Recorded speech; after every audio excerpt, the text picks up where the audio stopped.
Thank you very much. Good afternoon, ladies and gentlemen. I'm Edmund Ford Jr., the Senior Financial Literacy Coordinator for the Memphis Public Library System. I welcome you today. Thank you for finding us. I know we had some technological challenges to this Thursday. However, we have been able to make this available. So just in case you either miss it or if you're present and you would like to see this again is being recorded for educational purposes. This week, as well as last week, we have implemented something called the 901 Personal Finance. And what that consisted of was 6 different sessions. We're on the 5th session today, and that we just want to make sure that during Financial Literacy Month, which ends tomorrow, we wanted to ensure those listeners and viewers that we do look at Financial Literacy Month as a way to focus on particular topics that we have gotten a lot of information and feedback on. Many of them have included, but not limited to, credit, personal credit, how to fix your credit, how to repair your credit, how to look at the FICO score, how to decipher the FICO score, and how to break it down. We also talked about how to buy your home through the NACA program. We had a couple of people online that were able to answer a lot of questions concerning the NACA program. We also had an individual who talked about couponing and the importance, especially during the pandemic. Tomorrow, we're going to talk about life insurance, wills, and estates, and we're going to have some lovely people from New York Life Insurance who will be talking about those 3 things. But today, we are going to talk about maximizing your retirement in the workplace. If you currently work for an employer and that employer allows you to take some of your paycheck in order to match what may be your future retirement, Mr. Bobby Peters from Trulytics Corporation is going to discuss the ins and outs on what can be done so that when it is time for you to retire, you have maximized that retirement. So what I like to do is let's go ahead and take the original PowerPoint down and let's go ahead and get Mr. Bobby Peters to share his presentation. Okay. Again, Mr. Bobby Peters is with Trulytics Corporation. He has been able to present at several of my financial literacy classes that I've had since 2018, since my inception with the City of Memphis Library System. And I've asked Mr. Peters to give us as much information as possible concerning the importance of looking at setting up your retirement and preparing accordingly at a very early age so you won't have to, in my opinion, catch up or have to work longer than the years that you've already put sweat equity in, especially if you paid your dues at a company for 20, 25, 30, 40 years. So, Mr. Peters, if you are ready, I am going to go ahead and give you the floor. And you just let us know when you want to take any questions, and we'll just go from there. Mr. Bobby Peters, ladies and gentlemen. Thank you kindly, Dr. Ford. And for all of those who are on today, thank you for sharing your time with me. What I want to make sure to go over is understanding what a retirement plan is, especially if you have a job and you're working for for-profit corporation, which is usually around the 401k. You may be working for a municipality, which usually set up retirement plans that are 403b. They are called 403b or 457. So no matter which one, you want to make sure that you understand how those employer-sponsored plans work so that you can maximize everything that you have to offer as far as your benefits. Retired sponsored plans are usually a benefit to the employees or the people who actually contribute, as a part of your benefits package. So just like you may have a healthcare type program set up, whether it includes healthcare, vision, dental, medical, and stuff like that, the retirement is a portion of your benefits package. And you want to make sure, as you are going through the things that you need to do at the end of the year to make sure you have the right selection for medical insurance, you want to make sure that you fully understand how the employer-sponsored retirement plan works for you. So we say stuff like, let your employer boost your savings.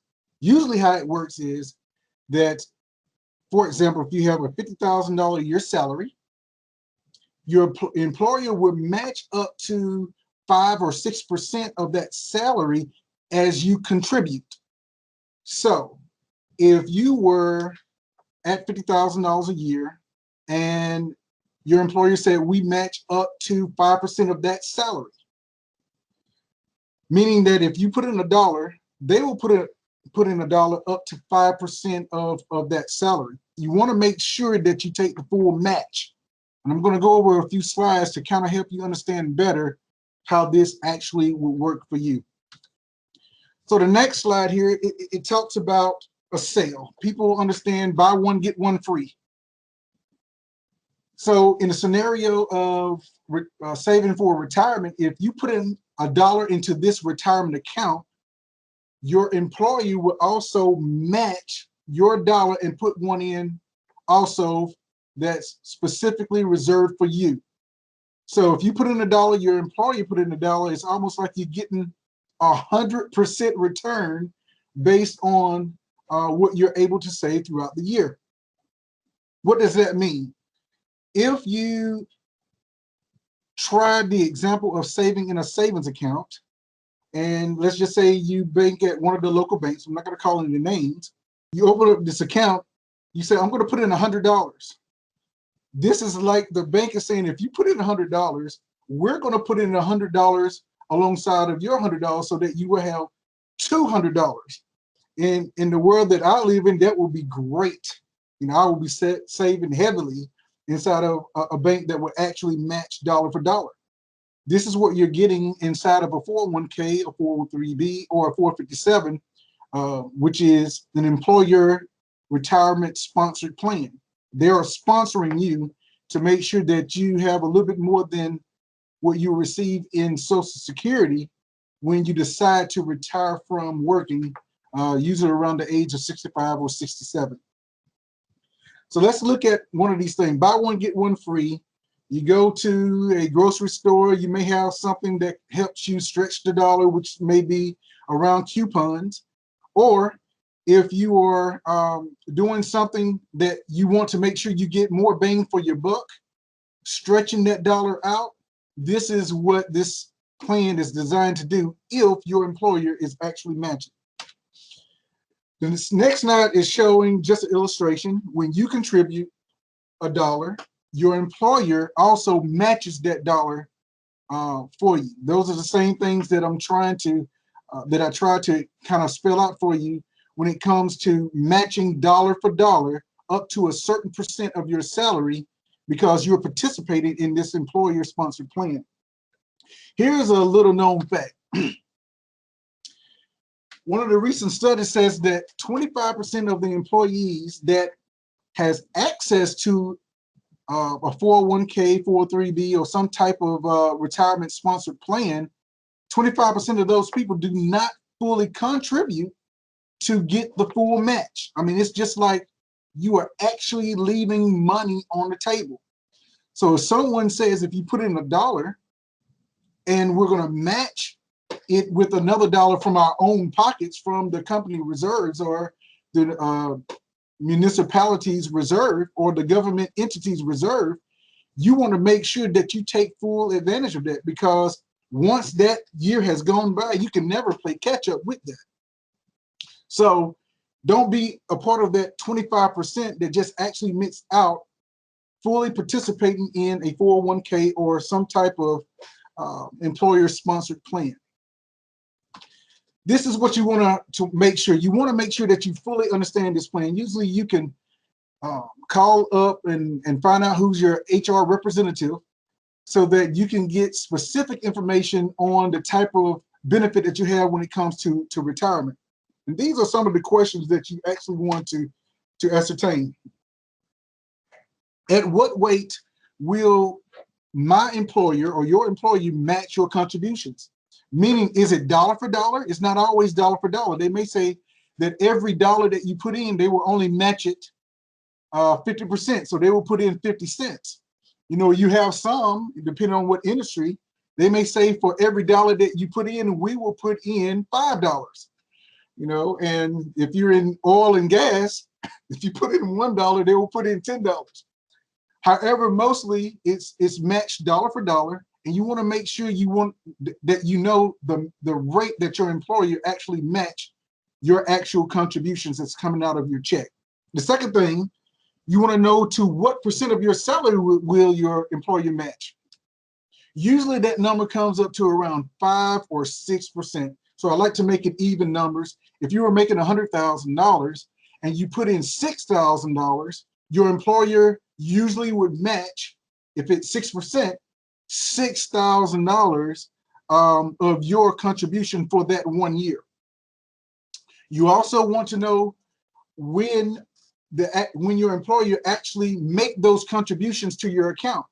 Sometimes it's on a monthly basis because usually it's taken out of your check every time you get paid. However, some employers wait till February 15th of the following year to make their match to your account. So you could be contributing from January to December, and they will actually say, you know what, we calculate everything that you've done, and in February of that following year, they make the full year match during that session. In our industry,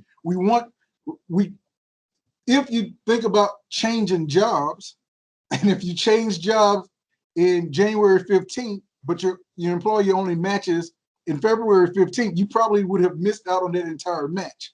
So that's why it's very important, not that, you know, many people are trying to change jobs, but it's very important to know when your employer actually make those matches that you are contributing to the 401k. And also you want to know when you're fully vested. So you may have a vesting schedule.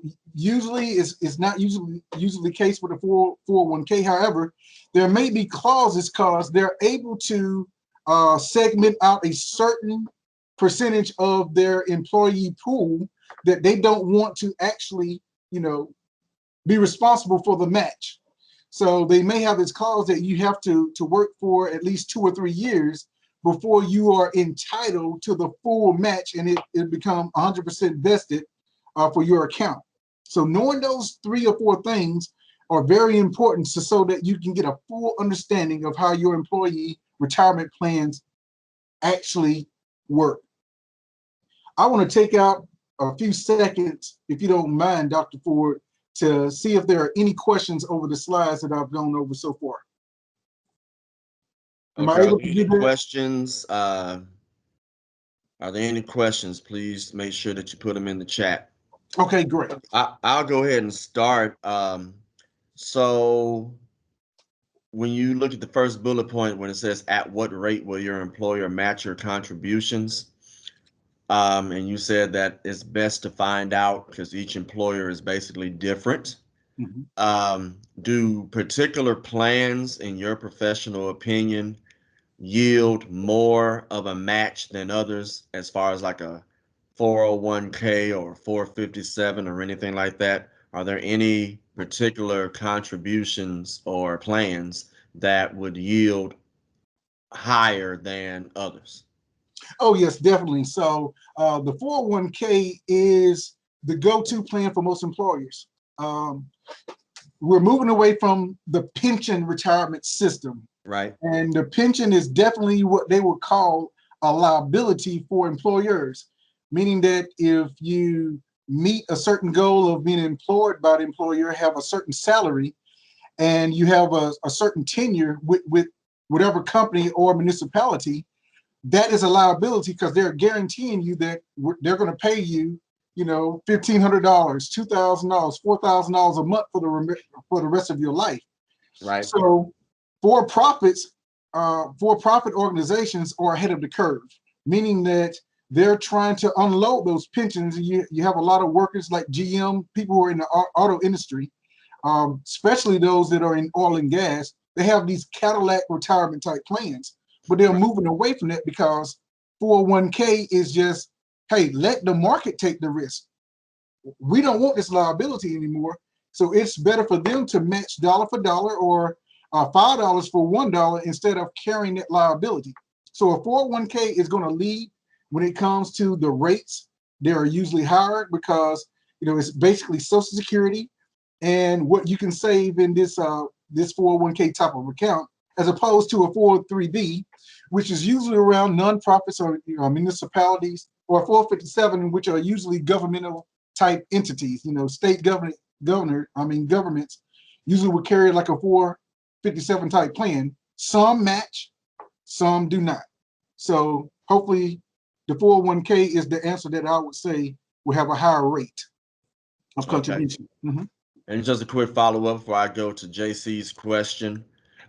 Could you elaborate more, because you mentioned the defined benefit and how municipalities are trying to get away from that because of how it's structured, and you could easily have a an a plan that's not solvent, where it could hurt uh, instances such as your bond rating and things like that? And could you compare that to a defined contribution plan, which is how some municipalities, some jurisdictions, including the city of Memphis, have already transitioned to, and where others are thinking about doing that because they want to preserve their bond rating? That's a very good question. So just like anything, you're taking on a debt with a pension plan or a defined benefit type plan. So pensions, defined benefit, 403b, 457, when it comes to municipalities or tax advantage type entities, um, they will have the 403b or the 457b type plans, as opposed to the for-profits, which are 401k. That is the main retirement plan of choice. So when you have the pensions, you got to think of this. There are three ways to fund the pension. The first way is the number one way, which is the contributions come from the employees. And so you rely on those contributions and it's saved up over time. Usually it's an annuity type situation that risk is kind of, transferred from the municipality, but it's a lower return and you probably have a lower monthly type benefit once you get into retirement. Another section that people fund these plans, you have the contributions plus the returns with an investment manager. So this is where you get into the compounding interest. If you got the right manager that are in place, or a series of managers that as you contribute over time, they take the money that is contributed with this city or municipality and they grow it, dividend compounded interest over time, 10, 15, 20-year period. It can add up to a lot. If they're doing a good job, you're okay. If they're doing a terrible job, you have a problem. And that falls into the third segment, where what we promise the employees that work for these municipalities or for these cities, if we promise something to them that is not being, that cannot be, what can I say, uh, fulfilled by contributions or for the return from the pension managers or the investment managers that we have relied upon, then it falls to the taxpayers.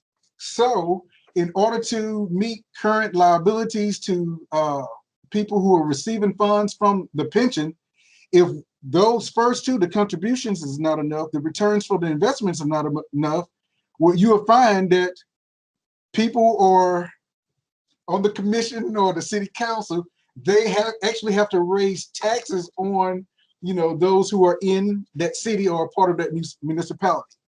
So all to say that if more is going out than what is coming in as far as tax revenues, that affects the bond rating.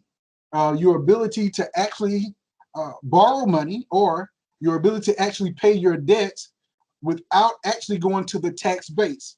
However, if you're good at collecting taxes, like the city of Memphis is, Shelby County bond ratings are pretty good, then you probably would not have a problem keeping up with your pension liabilities. But that's the reason why most pensions or cities are moving away from the defined benefit and transitioning to either a hybrid plan or to a defined contribution type plan. Hopefully that kind of answered that question there. Absolutely, and I know the city of Memphis did do that a few years ago because you're absolutely right. It was either to reform to a defined contribution or a hybrid, or to significantly raise taxes. And then I'm assuming with what you've said as far as defined benefit is concerned, at one tax increase might not work if that system is unsustainable and you add more people into the mix from a mathematical standpoint. I'm assuming you're saying that it's really not sustainable if you have too many of those variables and components in place and whatnot. Yes, that's it. Gotcha. Let's go to JC's questions. He has two. You know what? JC could be a she too. So, JC, I'm just going to say JC has a question. JC says, I Googled the definition of vesting and I'm not sure what it means. Can Mhm. you explain that again? And then I'll Okay. let you know what the second question is later. Okay. Shortly, if you find that you are contributing, vesting actually means that um, your tenure from your start date to say like 3 years working at a specific company. Vesting means that you can have 50% vestorship if you have 1 year employment under your belt before you actually qualify for 50% of what the actual company is going to give you to match towards your 401k. So they may have that schedule, meaning that if you have worked there for 12 months, then you are 25% vested, meaning that even though they have given you $100, you can only take with you, if you leave the company, $25. If you stayed there 2 years, they may say you are 50% vested. So if they gave you $100 and you leave that company, meaning that means that you can only take with you $50. And so they may have that schedule based on your actual employment tenure with that company or with that municipality before you actually can have everything that they owe you to take along with you, if that makes sense. Okay. And the second question is, if you leave a job, can you take your 401k savings with you? Everything in the 401k is yours. Those are separate retirement accounts, which is different from a pension because everything is pooled together. And you pool those things up in a pension plan, you can't take, you have, okay, you have a certain calculation in the pension that you can take with you. However, that has to be calculated. You really never just know because they give you what they call a schedule of monthly installments. A pension is like a lifetime guarantee of monthly income. So if you were to leave somewhere that you have a pension that you may be in, that you may be fully vested or 50% vested, they will actually calculate what your part is so that you can take with you. But 401k, 100% you can take with you. You can transfer that over. Very good. Any other questions before we move on in our presentation? And I see a couple other people have joined us, so welcome.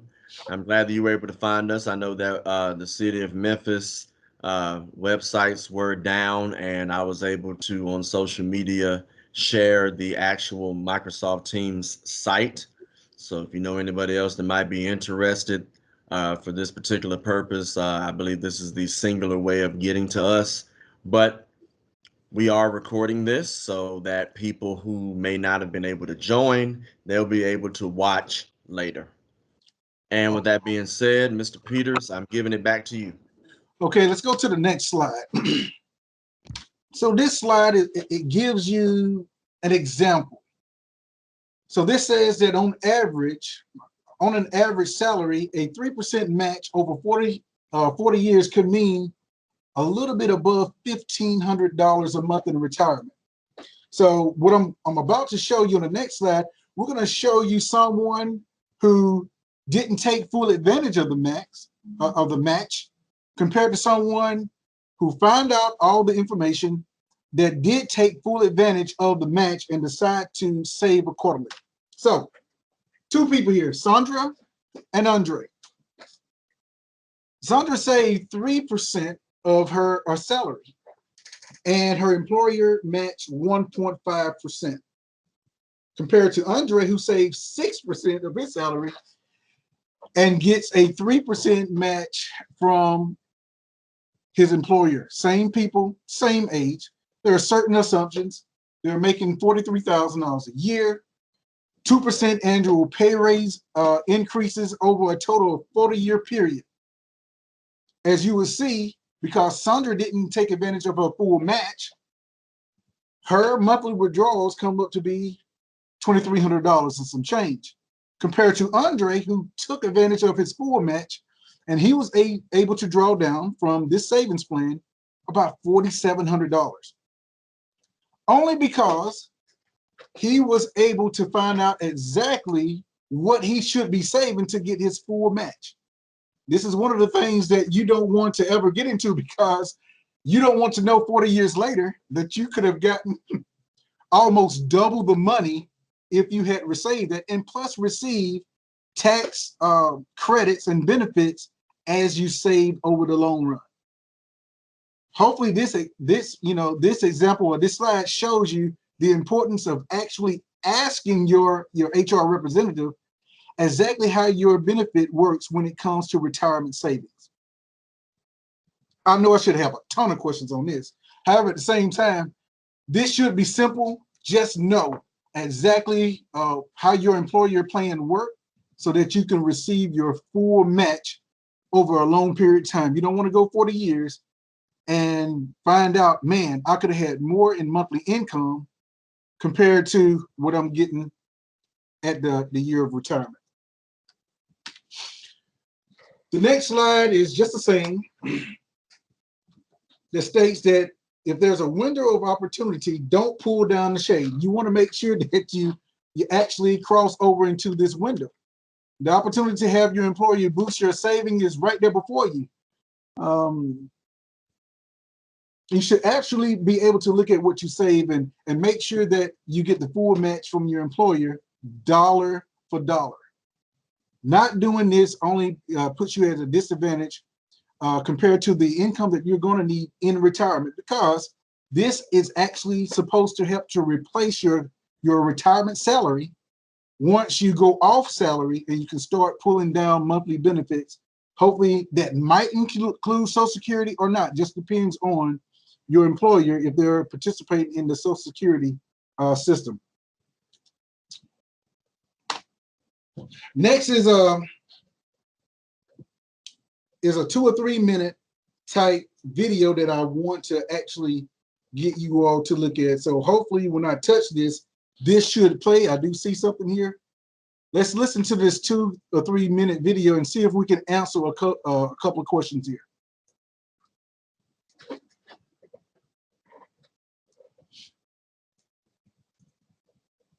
I hope your volume works for you, for yours, Bobby. Oh, there we go. Good job. Yeah, okay. We can hear it. It's happening. And it's happening right now. Today, all across America, 10,000 baby boomers turn 65 years old, the age of retirement. And tomorrow, another 10,000. But only a few will retire with financial security. Most will not. Why? Because 95% of Americans haven't saved enough during their 40 years of work to pay for their 20 years of retirement. 33% have saved nothing at all. If you're counting on Social Security to bail you out, think again. Social Security provides enough to live around the poverty line. Many predict it won't even be here when it's your time to retire. What's more, people are living longer than ever. You may need your retirement savings to last 30 years, maybe more. So what's the solution? It's pretty simple. Spend less than you earn. Set a monthly budget, then pay yourself the first 15% and direct deposit it into your 401k, IRA, or retirement account. Then use the web to monitor your accounts and track your progress. If you do nothing else than pay yourself the first 15% of every paycheck, you'll have a far better chance to live out your golden years in financial comfort. The best time to start saving for your future is right now. Okay, very, very simple video, and it gives you some interesting type nuggets. The first nugget, one of the nuggets that came to my mind was Social Security. This video states that Social Security is not enough to live on in retirement.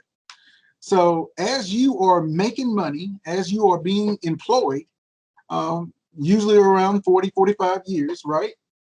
You should be saving towards something, whether you're participating in your 401k with your employer or opening up an investment account so that money outside the employer, so that money is actually growing as you are approaching the age of retirement, usually around 65.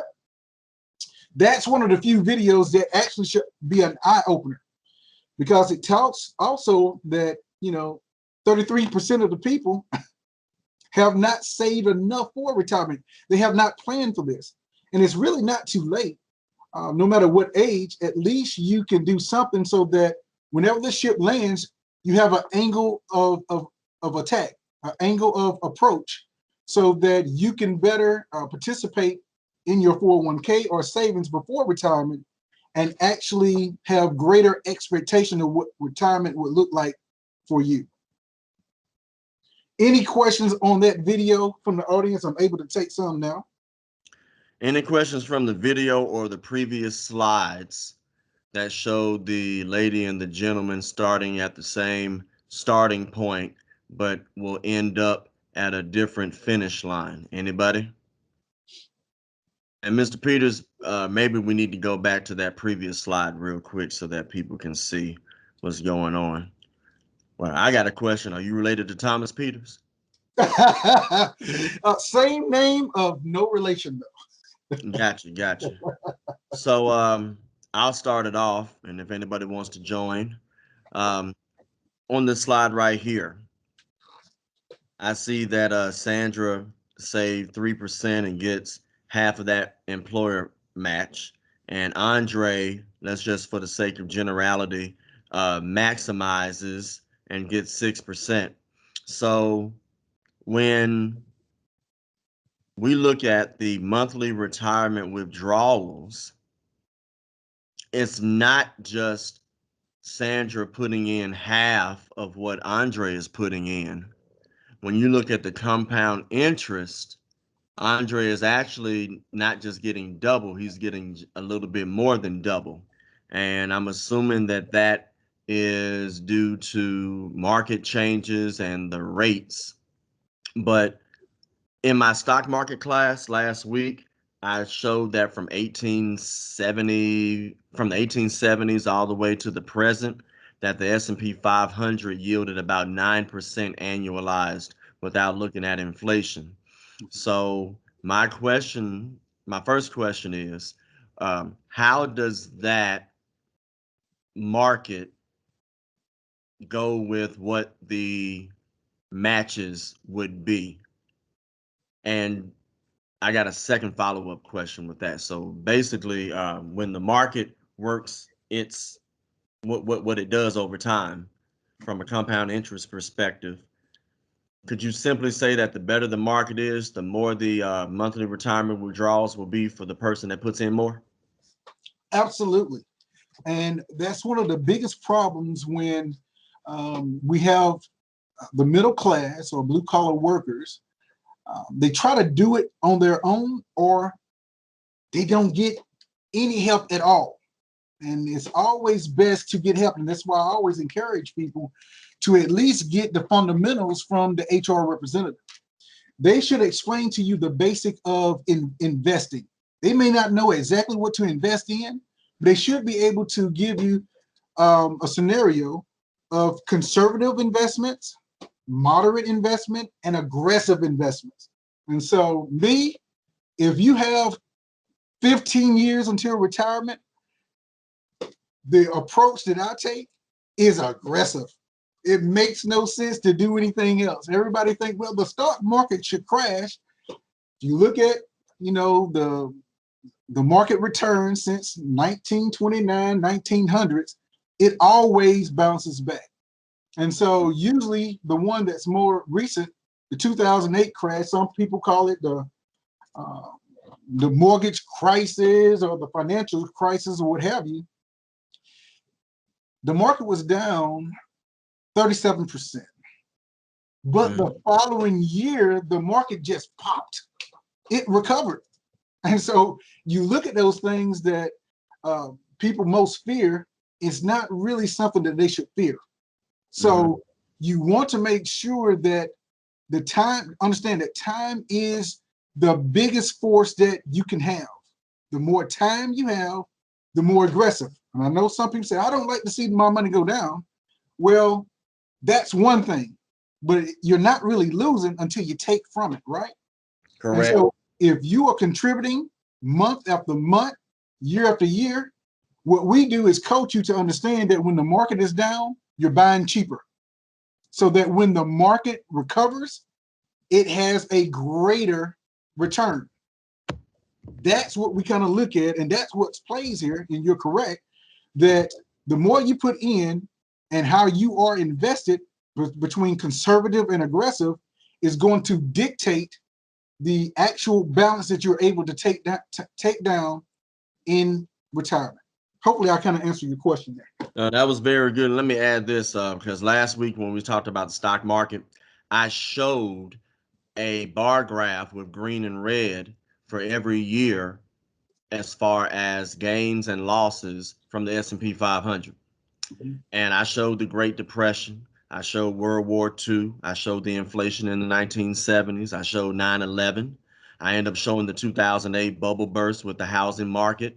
I'll give you one that's most recent, the pandemic. When the pandemic started last year and we got some of our first cases in February, the market significantly crashed. And I want to say I'm not too far off by days because I'm looking at my my portfolio.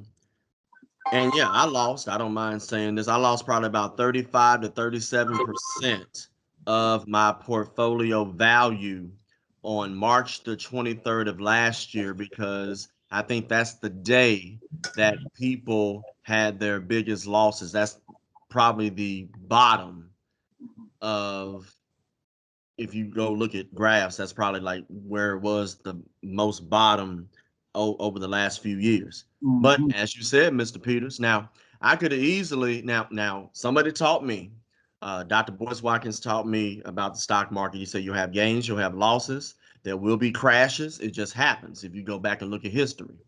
Now, we can't predict the future, but we can, from a historical and educational perspective, say that, okay, over time, the market has bounced back. But I have to remind people, if you cash out during a crisis, just know if you're trying to get back in, you're not going to necessarily get back in at the same price that you cashed out at. Right. Because I look at, let's say I would have cashed out, not to tell all my business, but I look at if I wanted to cash out March 23rd, I would have cashed out with 33% less money than I put in. Right. And looking at that day all the way to the present, I would have missed out on possibly triple my portfolio value. So a lot of people I know, they're like, well, I cashed out my stock. I cashed out my Tesla. I cashed out my Microsoft, my Google, and all of that. I'm like, okay, you just cashed it out at probably 60% of what it's worth. But if you wanted to get back in now, you're not going to get the discount price. at all. That discount price is gone. Yeah. And your yield is also gone. Mm. So my last question is, and others, please get into the chat and ask questions. Has there been a study that shows how many employees, whether it's in the public or private sector, do not take advantage of the maximum match? And I know part of the reason is probably because they're like, well, I'm going to be bringing less money home. I get that. But sometimes they probably don't see the big picture like you see in the slide. So, has there been any study done where it's shown that these many people or this percentage of people are not taking care of, well, not taking advantage of the maximum match or any of the match? I think some of the matches are probably mandatory, but does it show what percentage or what number are not taking advantage of the maximum match? Yeah, so I have to go back, and so that's 25%. And so if you look at the slide here, it shows of the study that those who actually miss out on fully participating is 25%. Ah, okay. And giving that number out, I don't want anybody to be in that 25%, especially if you can contribute. You know, some people have different reasons of why. So some people, you know, were able to fully contribute or max out their 401k. I think right now it's about like 19,000 a year if you're able to do so. Right. Because they're single, no kids. My brother and my younger brother, he actually listened to me, and he got an apartment and shared it with one of his classmates that was working for Caterpillar at the time, right out of college, and he was able to put in $18,000 a year. Okay. Got married with a couple of kids. He's barely matching. So it's some people who are able to do it and some who are not. But if you are able to do it, there's no reason for you to be in this 25% here. And I saw that slide. So just to rephrase my question, has there been any study on any other uh, like 457 or DB or DC or anything like that? I You know know, this is straight 401, but has there been any study on any of the others? that's kind of interesting. They usually follow the 401k. Okay. Specifically, there are probably some studies out there, but because those models is based or geared upon the 401k model, then there are probably I don't see the statistics changing because some people just don't know. And I don't think there's really a difference between people who are in corporate America or those who are actually civil servants. It's going to be basically the same. I just don't see why there would be a significant difference in any type of statistical measure between 401k, for-profit employees, and those who are civil servants there. Very good. Any questions from anyone in the chat? You could be somebody from our team, somebody who works for the library. If you got a question, please feel free because this does affect all of us. Seeing no questions, we will go back to Mr. Peters. Okay, the next slide here is how to save for retirement. So this is like a 2 or 3 minute video. Let's watch this, and we're going to try to see if we can address certain questions that I'm going to point out for you, or certain key nuggets that I'm going to point out, and answer any questions that anyone may have. There are over 100 million people working in America today. Many dream of retiring someday. Financial security in retirement doesn't just happen. It takes planning and commitment, and yes, it takes money. Enough money to live on for at least 20 years, maybe more. Here are some financial planning tips that can help you succeed. Make saving a habit. If you're already saving every month, great, keep going. But if you're not, start now. The sooner you start, the more time your money has to grow. Know your retirement expenses. Figure you will want at least 70% of your pre-retirement income to live comfortably. Knowing what you need is the first step to getting what you need. The key to a secure retirement is to have a goal. Participate in your 401k. If your employer offers a 401k plan, sign up and contribute to the maximum. Oh God, what happened? Time, compound interest, and tax deferrals can make a big difference in the amount you accumulate. Invest wisely. Diversify your savings to reduce risk. Your investment mix may change over time depending on your age, goals, and circumstances. Financial knowledge and financial security go hand in hand. I have no clue what's going on here. Find out about your Social Security benefits. Social Security benefits provide supplemental income for you and your spouse. Go to the Social Security Administration's website to see how much the government will pay you every month. Ask questions. The more you know, the better your chances to enjoy financial security in your retirement years. Talk with an accountant or a financial advisor. Ask questions. Get good advice. Have a plan and stick with it. Make planning for your retirement a priority. It's never too early or too late to start saving for your future. Okay, Dr. Ford, were you able to hear that video? Yes. Okay, I do apologize. I don't know what was really going on, but hopefully everybody were able to kind of get the full understanding of it. And the basic thing here is plan. It's just not going to happen for you. And you have two levels of security when it comes to planning for retirement. One should be your HR representative. That's the first line of defense to make sure that there are no gaps that may exist that you may fall into that you can actually avoid. Asking those questions, they're trained, they have certifications in certain areas, but at least they can tell you how your retirement plan, 401k, how that actually works for you while you are employed with that entity. Second, always have a second opinion. Usually if you work, you file taxes. And another level of safety would be to ask your tax advisor.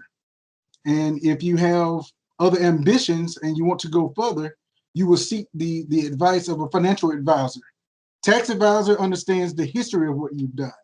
They're able to calculate how much you have made, certain expenses, the deductions that or credits that you may be availed to. However, a financial advisor is the one that projects. So if you look at like a CFO can project certain projects, can project certain things when it comes to budgeting, as opposed to an accountant, which is able to take any history that you've done, categorize it right for you, so that you can get a great snapshot for one period of time to the next.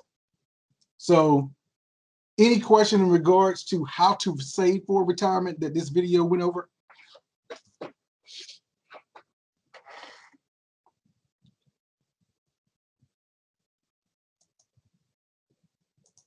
None? Oh, that means I'm doing good. Okay. Dr. Ford, did you see anything in the chat? Are we good?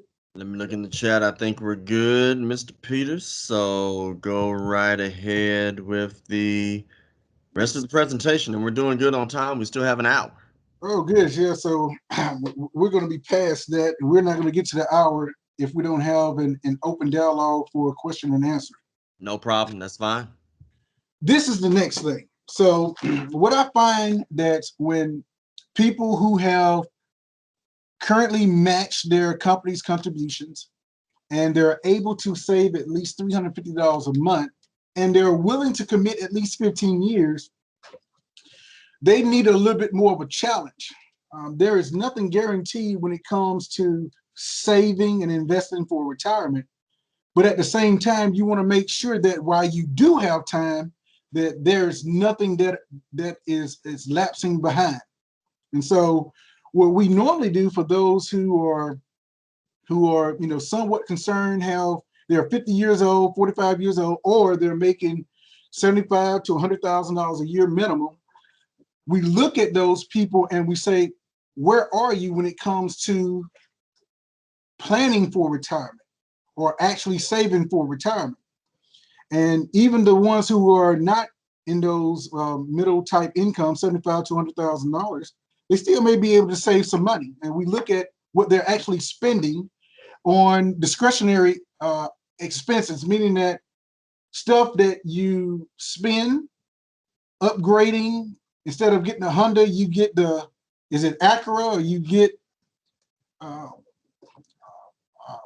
Lexus instead of the Toyota, or a regular GM motor vehicle, as opposed to the Cadillac.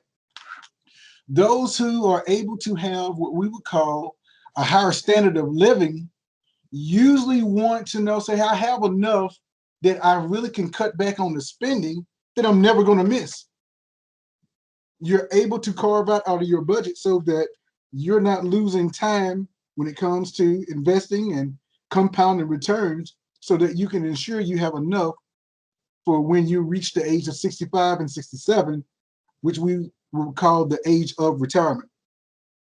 So understanding those things really put you in a situation to where you can say, hey, I may need to be challenged more.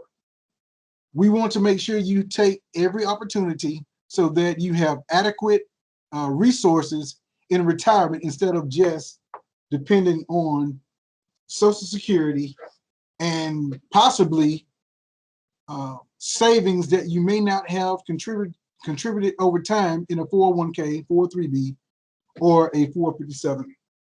Does everybody kind of understand making sure that you're able to take every opportunity to save?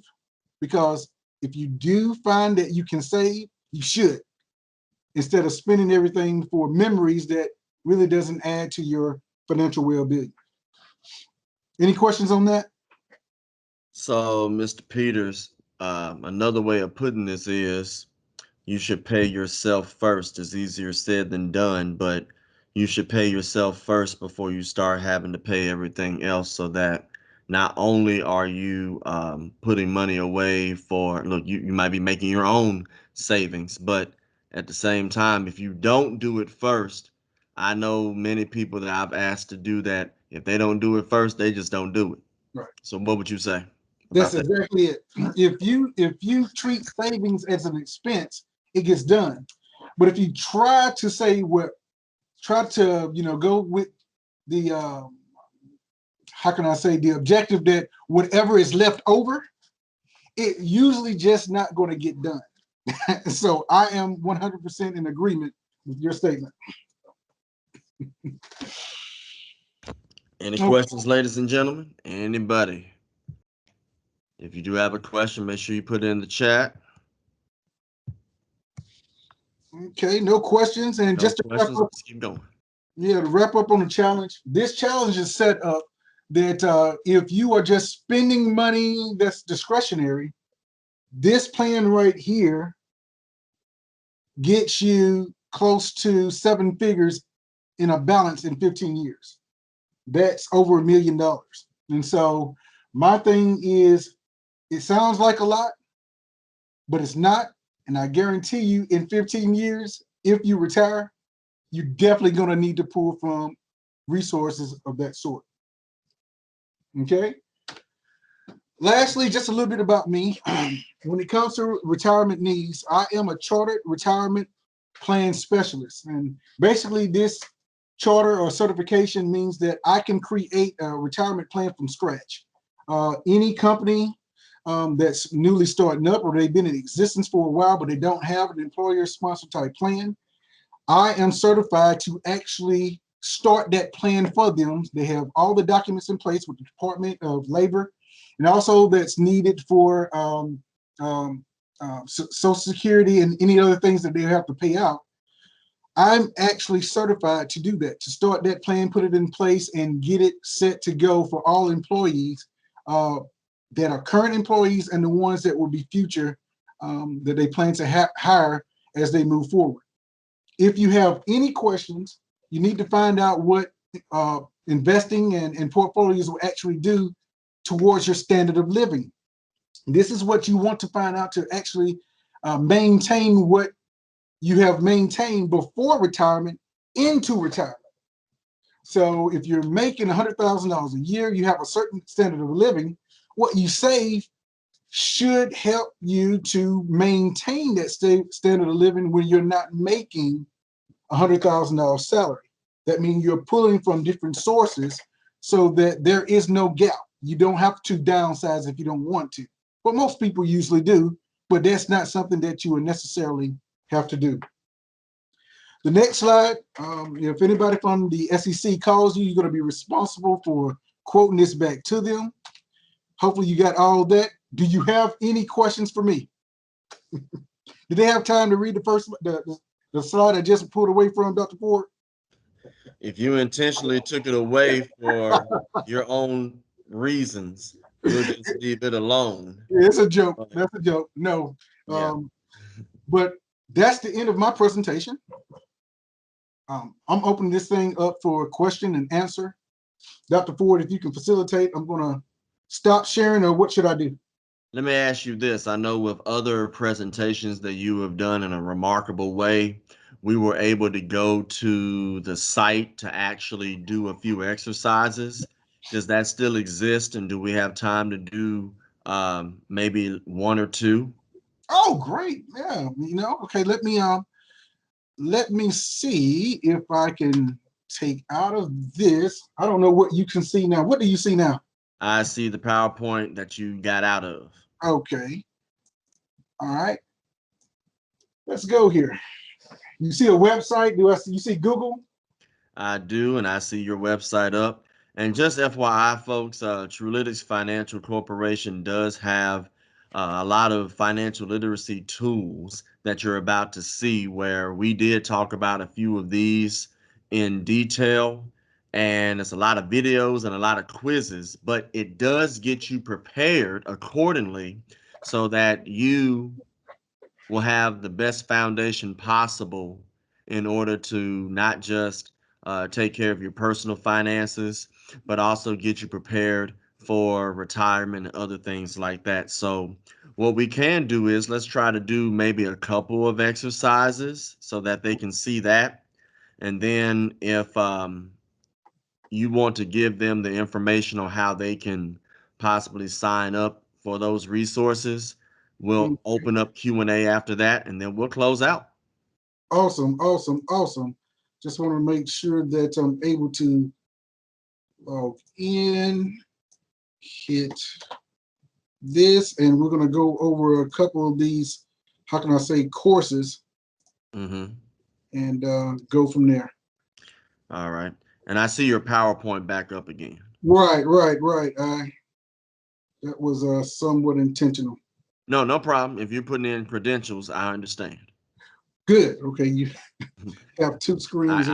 I can read between the lines pretty well. Yes, sir. Very, very. Okay. Good. Let's see what we have here.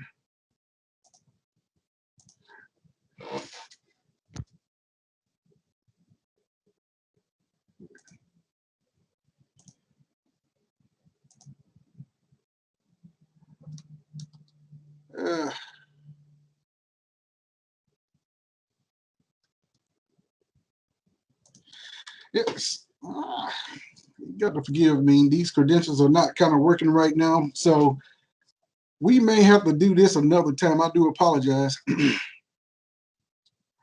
Oh, here it is. We have a little time just in case. It's only 10 after. Are you able to see that now? Yes. Okay, great. So we have different series. So one is a personal finance series, and also one that is called investment and legacy. The basic difference is it's about budgeting with the personal finance. Budgeting, understanding the wallet, war for your wallet when it comes to advertising, credit cards. What is an actual checking and savings account? So if this is something, do you see one of the first 16s there that you want to kind of go over, and we can delve into that if you don't mind. Tell you what, let's see which two. Let's I tell you what, as a recap, let's do your credit score, and that's number 9, and then let's do I tell you what, JC, if you're still on, I'll let you pick. Mm-hmm.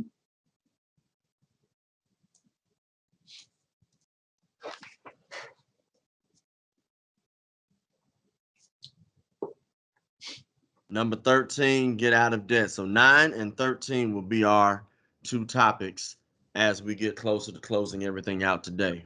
Mr. Peters. Okay, let's start with 13. And we're going to play the video, and then we're going to go through some questions and answers, if you don't mind. Let me just make sure this is big enough. Carrying debt costs you money. The more debt you have, the more you spend each month trying to pay it off. Sometimes it prevents you from doing the things you like. Maybe it's traveling, or maybe it's just going out on the weekends. A lot of people think they'll spend half their lifetime chipping away at their debt. But with the right plan, you can break off bigger pieces sooner. Start by making a budget. Figure out where you spend your money every month. Then try and find ways to save.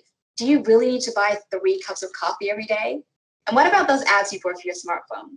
Did you need it, or did you just really want it? Next, put aside a portion of your paycheck and drop it into a savings account. Use the money that's left over to increase your monthly payments. Need another trick? Wherever possible, pay off your credit card balances at the end of every month. Paying it in full stops the interest from building. The longer you wait, the more you'll pay back over time. You could also transfer your high interest credit card balances to low interest cards. It's a great way to save some extra money. So now that you have a plan, it's time to put it into action. Follow your budget and put extra cash towards your monthly payments. The more you say no to impulse buys, the closer you are to a debt-free life, which is the life you want to live. All right. So after the video, you normally have, questions. It's usually about 5 questions. So the first question or statement is, carrying debt does not cost you money. True or false? All right. For those that are on, what is the answer? I see one person saying false. Anybody else? All right. Let's try false. Try false. We're going to go to the next one. To pay off your debt, you should start by making a budget. True or false? All right. Answers in the chat.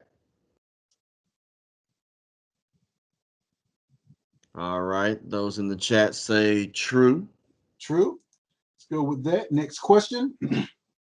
Which of the following are ways for you to save money? Buy 3 cups of coffee, purchasing phone apps every week, getting some of your wants, or none of the above are ways to save. All right. Let's see what the chat says. We got more words right here, so it's going to take a little bit longer. I get it. All right. The consensus is the 4th option, none of the above. Okay, great. Let's go to the 4th question. Increasing monthly payments on your credit card is a good way to pay off debt. True or false? Increasing monthly payments on your credit card is a good way to pay off debt. And the consensus says we're looking at true for this response, for this question. True. And last question. Which of the following are good strategies to pay off debt? Pay off credit cards at the end of every month, transferring high interest rate cards to low interest rate cards, or the 3rd option, both A and B. All right. Let's see what our responses are for this. We got all of the above on this one. Okay, good. Let's check what we've done here. Oh gosh, your score is 100%. This is a smart group. This is pretty good. All right. So we want Everybody to go, receives an A. yeah, look at that. So we want to go to, oh gosh, don't do this to me. In the world, I hate this. Uh, some kind of way. If you got to take your screen off real quick, go right ahead. Yeah. Okay. And what we'll do is one more, ladies and gentlemen, and then we'll go to Q&A. While you're bringing that up, Mr. Peters, there is a question. Does transferring your credit card close the previous out and restart the credit history? I actually have the answer to that as well. I'm just going to say absolutely no. You do not want to close off credit cards. That actually hurts your credit score. You can make it a zero balance, leave it open, but closing it actually hurts your credit score because you have just taken down the amount of debt that you have available.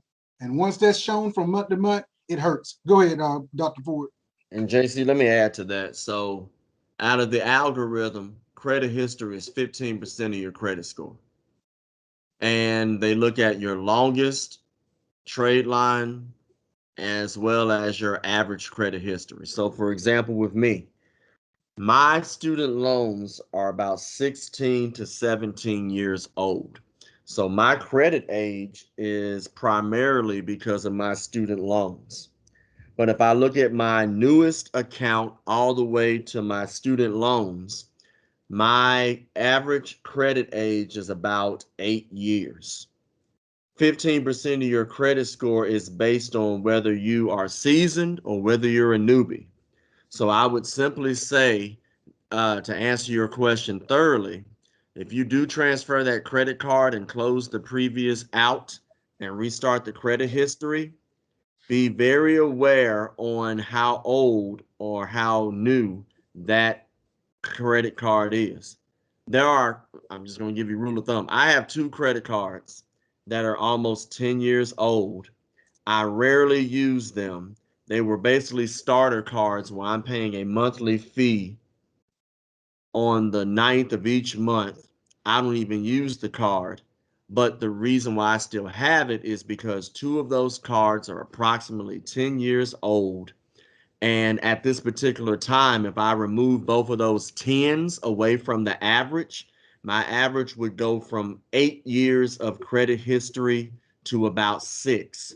And I'm not ready to take that dip in my score until everything else seasons up, if that makes sense. Yeah. Perfect. That is perfect. All right. Was Any there other another questions? question? Okay. I'm sorry. I was asking, was there another question? Any follow-ups? Any new questions before we go to our last not workshop, but our last lesson for the day? Seeing none, Mr. Peters.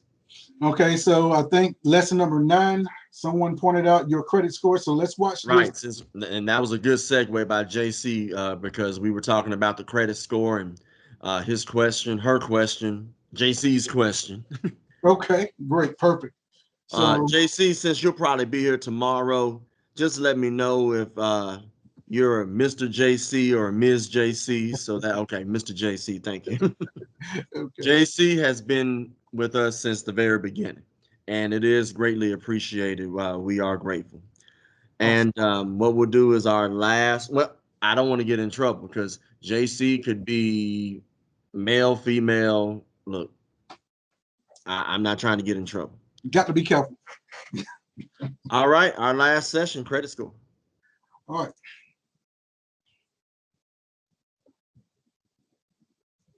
All right, let's talk about credit score.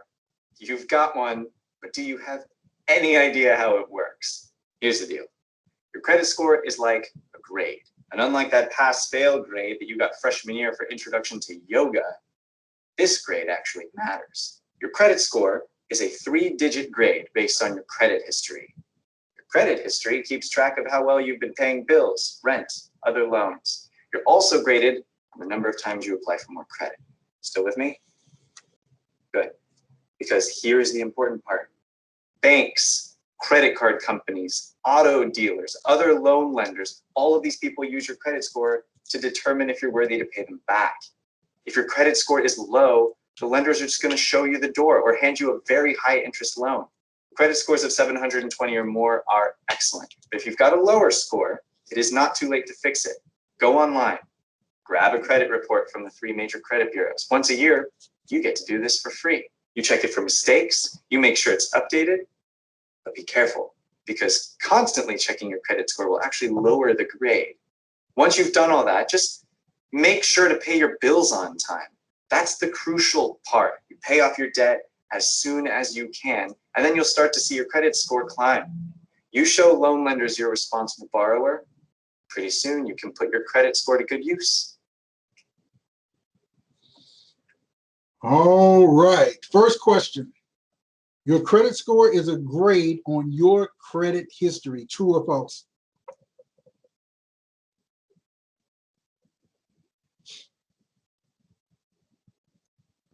All right, any other responses in the chat? All right, so far we see true, so let's go with true. Question number 2. Credit history keeps track of the following: how well you pay your bills, how well you pay your rent, how well you pay your loans, or number 4, all of the above.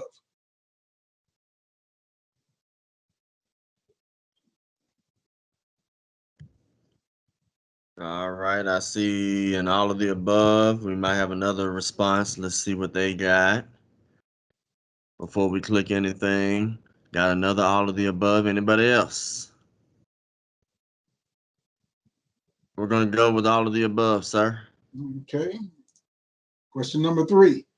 Your credit score is used by financial institutions to see if you are worthy to pay them back. True or false? Okay, our responses are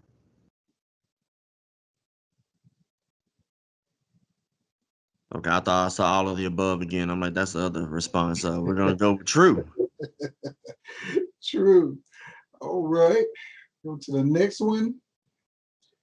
A credit score of 720 or higher is not excellent. True or false? All right, be careful with that question, ladies and gentlemen. All right.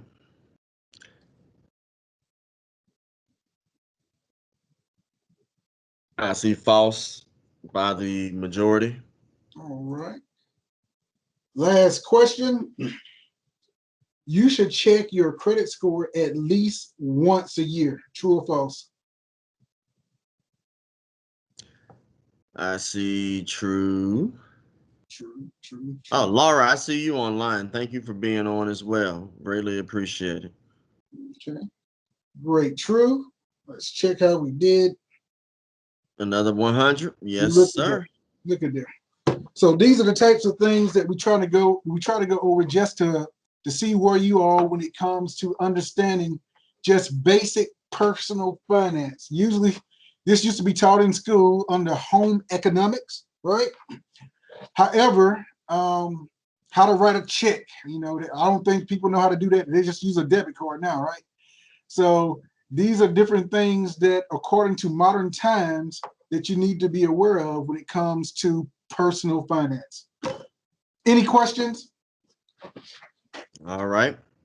Let's see. We got somebody typing. So this is the time to get your Q&A concerning our topic today.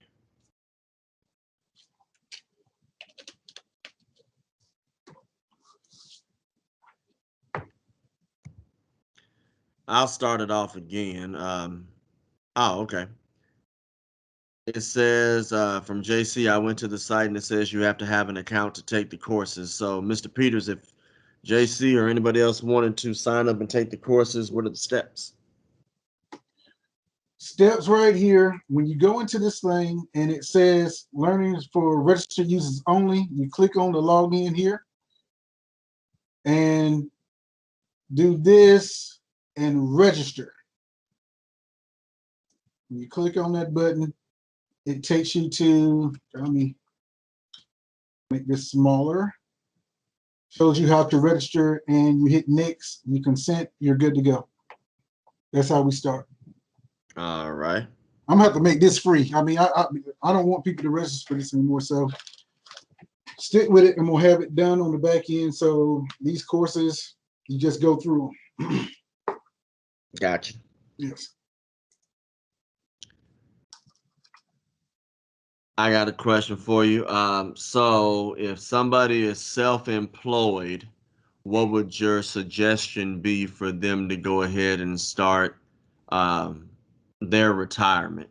Because if it's already set up as somebody's job, if they're in the private sector or public sector, then all they would have to do is just go to uh, HR or whoever the financial person or sector is and take care of that. But if you're self-employed, what would the steps be?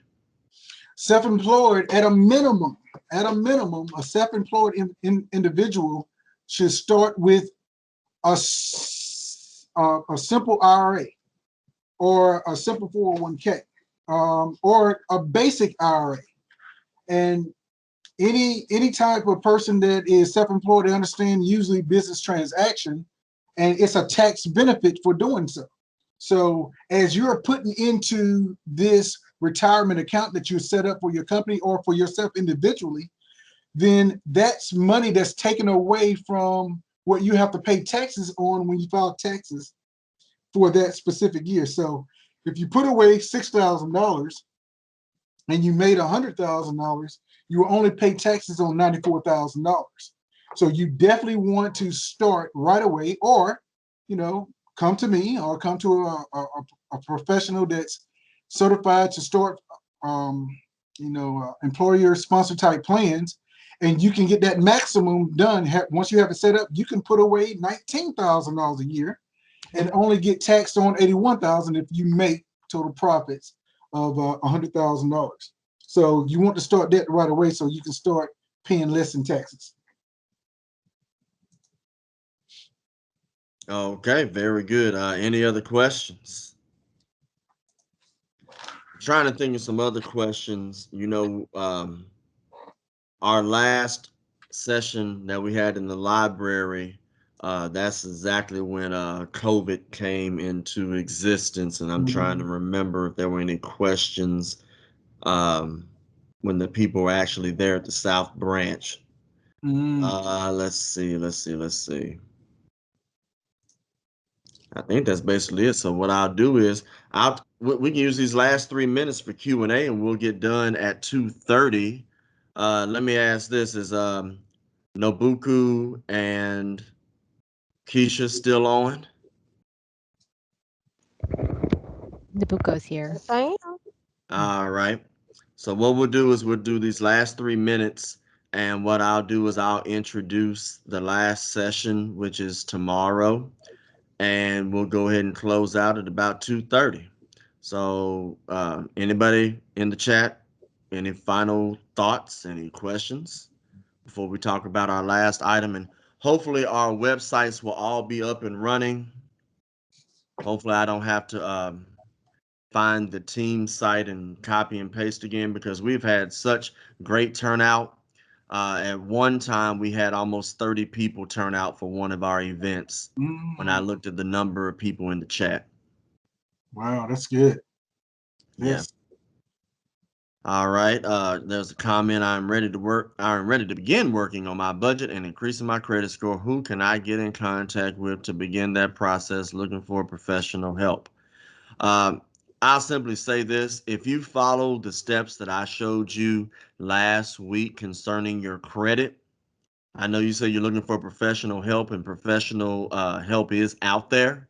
But I tell folks before they start spending any money, and I say that because I have a credit repair business, you can do it yourself. You just have to make sure you know that 80% of the game is pay your bills on time. You don't need a professional for that. Make sure that your credit card balances are at 10% or less when you add up all of your credit card limits. So let's say you got a $500 credit card and a $1,500 credit card. So that means you got $2,000 total limits. 10% of that is $200. So you want to make sure that your balances by the time the billing statement starts over are at 10% or less.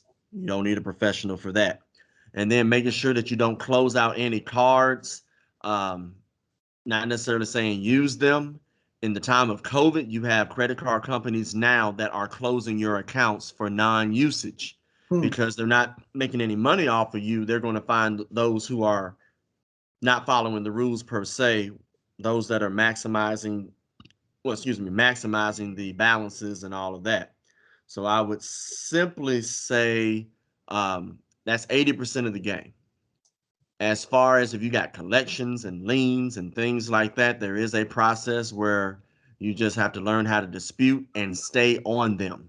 Because if you dispute and something comes off because they can't verify it, congratulations. But many instances, the credit bureaus will come back and say that it's verified. Well, you and I don't know if they did any work or not. So there is a process. You just have to make sure that you organize inventory is necessary, and you just have to follow up. It's just like those 4 steps that I talked about in last week's session when we were talking about personal credit and whatnot. As a matter of fact, we got one of the ladies that actually attended one of my sessions, and I don't know if you want to talk about how you went from what to what, but if you want to talk about what my Dr. Ford is excellent with advice and assistance in increasing your credit. Well, without mentioning her name, um, she followed the rules just like I showed last week, and now all of her scores are in the mid 700s. Oh, that's awesome. So, without telling all of her business, um, it was a journey. It's not I can get it done in 30 days or less without doing the work. But I tell folks, yeah, hey, if I started off with a 490 after I had that incident happen, and I'm in the 800s now, anybody can really do it. It just takes the time and the initiative. As a matter of fact, I went from a 560 to a 776, and my other scores were 745 and 765. So there you have it. Hmm. And this was not a solicited advertisement right here, just FYI. Oh, that's awesome. Awesome. All right. Any other questions or comments before I talk about tomorrow's session? Also, JC, do this for me just in case you're not able to come tomorrow. My email address, because I want you to know about a couple of these other sessions that I'm going to be doing next month. My email address is Edmund, EDMUND dot Ford, FORDJR at memphistn.gov. I'll say it again, Edmund, EDMUND dot FORDJR at memphistn.gov. I want you to know about these other things that are going to transpire under my financial literacy umbrella. I want to keep you in the loop. All right. Here's some other unsolicited information. She now qualifies for 0 down mortgage loan payment as a result of the effort. So it's all about the effort, ladies and gentlemen. I mean, start going from 500s to 700s. She could have easily had a high interest rate on a house. And now with the work and the sweat equity, now she qualifies for a 0 down mortgage loan payment as a result of the efforts. So as far as the other piece, Mr. Peters, because JC mentioned working on budget. So does your company provide that professional help concerning budgets? Yes. Glad you asked. Let me see if I can share something right quick. So I All don't right. know if it's on the website or not. So I'm going to try to see if I can share this.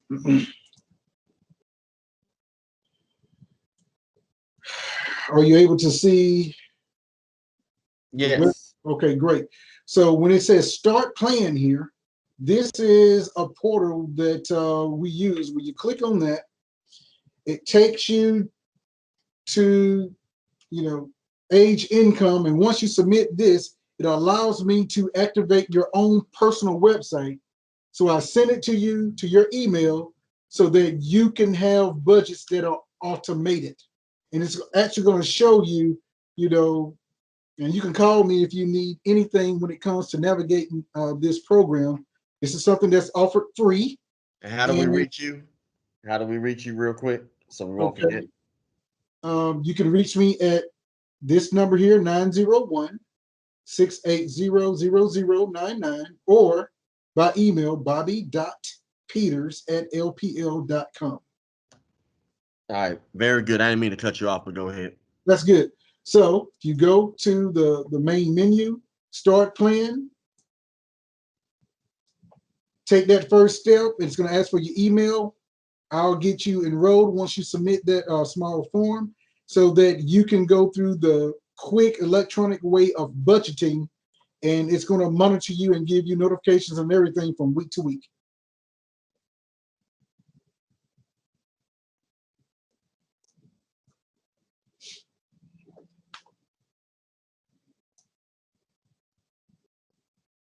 Okay. All right. We got one more question. Oh, not sure if it's just me, but I missed the email. Was it my email or Mr. Peters' email?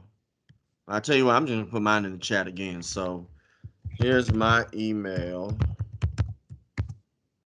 All right, and Mr. Peters, if you just want to type it in the chat so that JC can have it, I'm gonna put mine in the chat as well.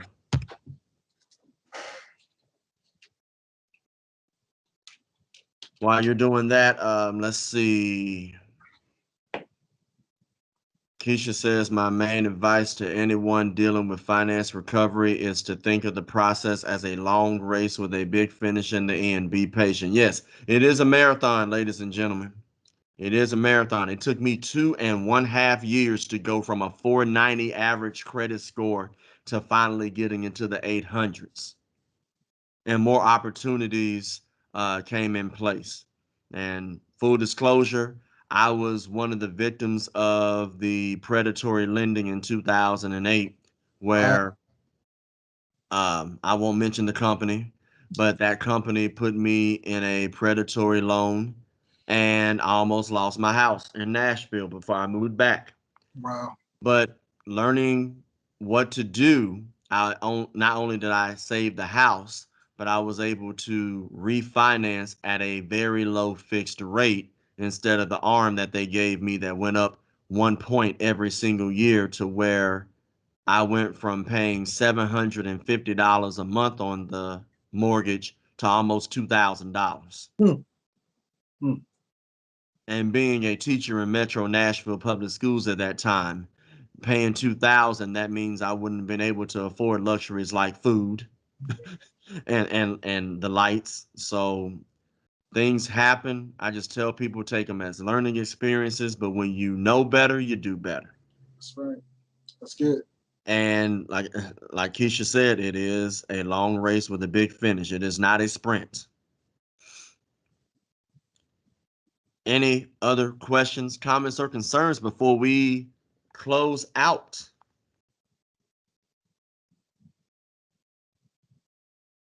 And I wish I could bring up the last session, but what I will do is, I hope everything comes back up again. But tomorrow at 1 p.m. is our last session to close out Financial Literacy Month.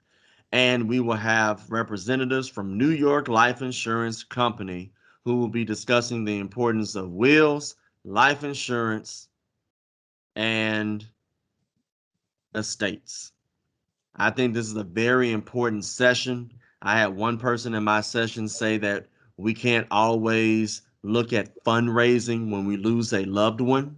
And I say fundraising from a general standpoint. I know some folks can be real specific about what transpires as far as fundraising, but we have to essentially work early in order to prepare for what's not guaranteed tomorrow.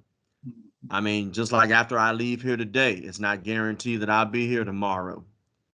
I just want to make sure that people know that even if you're 18 years old, 19 years old, if you have to really look at getting an insurance policy, that insurance policy may cost you only like $2 a month, Mm. but you never know when you need it. And if you go to a funeral home in the city or in the state or really anywhere, they're going to require you to have 2 years worth of life insurance that's already paid up. So it's many things that they're going to talk about within those 2 hours. Again, I hope the website is up, but if not, I will make sure that put those on my social media. And I sincerely hope that I see people tomorrow, and I will make sure that the library knows about a surprise that I have for them as far as working on another financial literacy initiative, because I would love to see the library collaborate with them. I'm working on some uh, last second, well, not last second items. I'm just trying to make sure that some of the loose ends are tightened. And I would definitely let my partners, my team from the library know about what will be going on next month. But until then, again, thank you for being here. Another thank you to Mr. Bobby Peters of the Trulytics Financial Corporation for being here. Um, to the team that was able to come on, thank you for recording the session and being here to make sure that everything went as fluid as possible. So until then, I'm giving you back your afternoon. Enjoy the rest of the day, and everybody have a good one. And hopefully, I'll see you tomorrow. And thanks again.